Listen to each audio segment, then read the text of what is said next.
My mother would never, never say she's anything. You know, Al, in the book, he told my mother one day, because he was sick of it, because she's a, I won't say she's a racist, because you can't be a racist if you're part of the race. She's prejudiced. And she's very prejudiced against in a big way. In a big way. Right. So Al told her, you know, what do you think you are? Look at you. She goes, I'm a black woman, but so what? I'm Puerto Rican. So. There's a scene in the book, and I want you to tell the story, but you're with some friends, and this friend says, you must be Italian. And you take it from there, and you say, no, I'm not, and they insisted that you're Italian. Yeah, I was always either Italian or Polish or anything but Puerto Rican. And a lot of times in Massachusetts, where I grew up, there weren't a lot of Puerto Ricans when I was growing up. And I started cosmetology school, and they were, you know, at a certain point we did clinicals where we actually did hair. And the women would ask me, are you Italian, are you Polish? And, you know, with a name like Maria. I'm like, no, I'm Puerto Rican. Wouldn't talk to me anymore. You know, I would proceed with the hair in silence, and I would feel that rejection all the time. And I actually thought I was white. I thought I was Caucasian for a long time, because I didn't know there was, it was no Puerto Ricans except my brothers and sisters.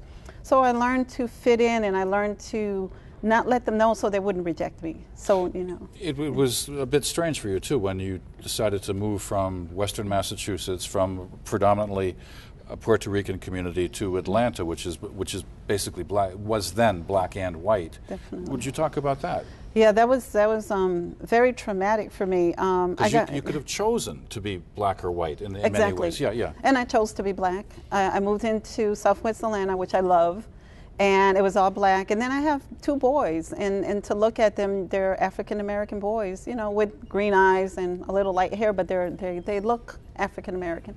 So I wanted them to not be like me. I didn't want an identity crisis going on. But then they would say, you know, your mom is white. And they're like, no, my mom's not white. They're like, yes, she is.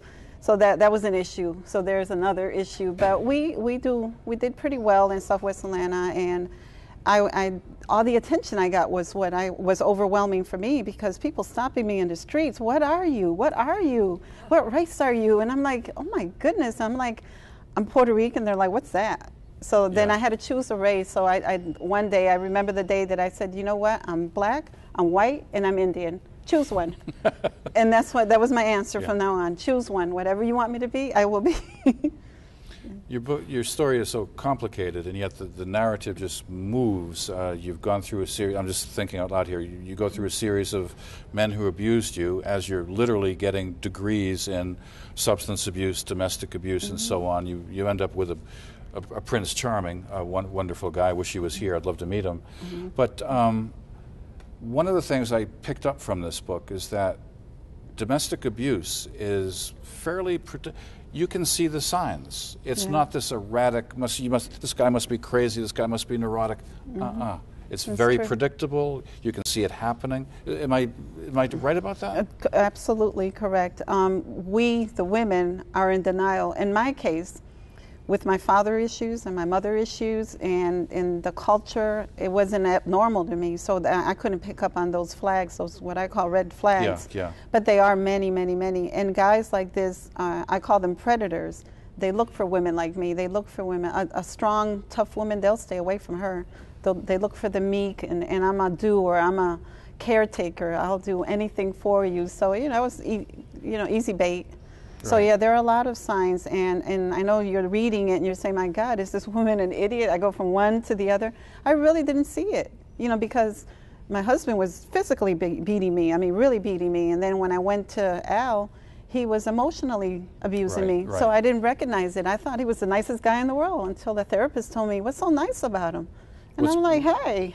What's astonishing to me is that in the 1, 2, 3, 4, 5, 6, 7, 8, no, in the 4 or 5 men that I talked about, in the 4 or 5 men that ran through you, and vice versa, that there's this notion that you finally say, I'm not taking this anymore. The guy has just done something horrible to you, beaten you up, tied you up, stole something from you, and then you say, I'm leaving, and then they say, what have I done? I'm not making that up. They always go, what have I done to deserve this? After they've done despicable, horrible things to you. Crying, and And you know, and that's a cycle of abuse, and Yeah. there's tension building, and there's the actual violence, and then there's the part where they make up. They used to call it the honeymoon stage, but it's not a honeymoon because it's a lie. So the guy you're talking about that tied me up and actually wrote the B word on the mirror with lipstick, I'm like, is this a movie? While I'm in it, while I'm being choked and I'm passing out, I'm like, is this for real? He or coming home and everything is stolen. Everything. He tore up my bedroom, and these are calculating guys. He knew my children weren't going to be home. You know, it was all planned. It's not just random stuff. So it's, you know, so he, when I decided to break up with him, he begged me and cried for 2 days. He was in the basement crying, hanging onto my leg. I couldn't even walk, crying and begging. And I'm like, you know, this has to stop. And then I realized it's me. I'm the common denominator. Maria has chosen all these guys. What's wrong with Maria? It's not them. They do what they do, but I picked them. So then I had to go back to therapy and get in touch with, and I didn't like being alone, and I wasn't comfortable going because of all the abuse. I'm very scared of everything, and I learned I had to be alone. And then my son also, he was very abusive, and he became an addict. Angel? Angel, yeah. I mean, your son, he's in prison for his, I hope he's out. He's out Okay. and doing great. Thank goodness he's doing great. But he also took on the role of the male in the household, and he abused me. He would steal my stuff. He would tell me to shut up, go to your room, bring guys in, smoke weed. It was horrible. And then he went to prison, so he was out of the way. I broke up with Mike. He was out of the way. My youngest, Jason, was in high school, ROTC, good kid, great kid.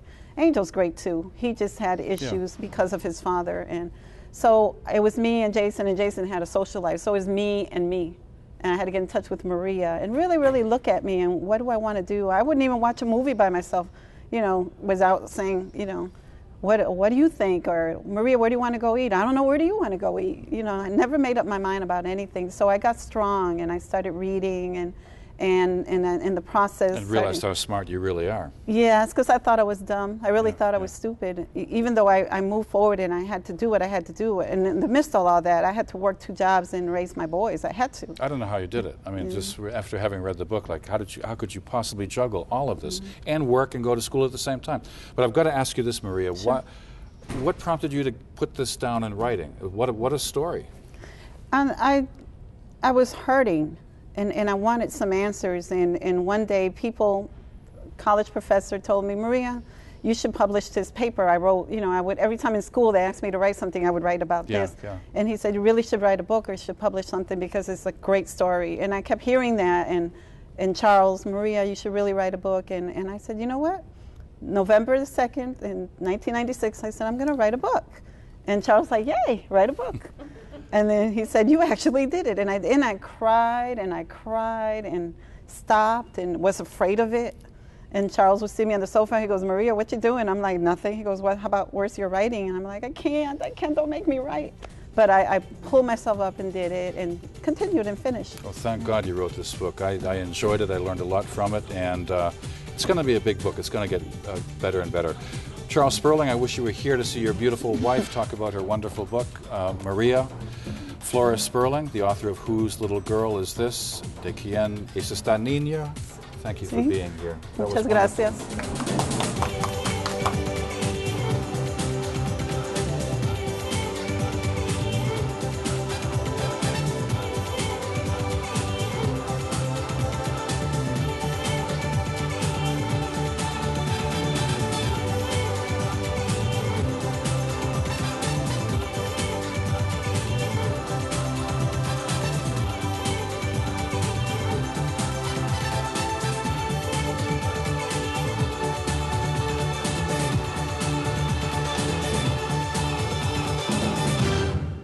Comments and opinions expressed on Writers in Focus are those of the individual participants and are presented for the purpose of discussion only.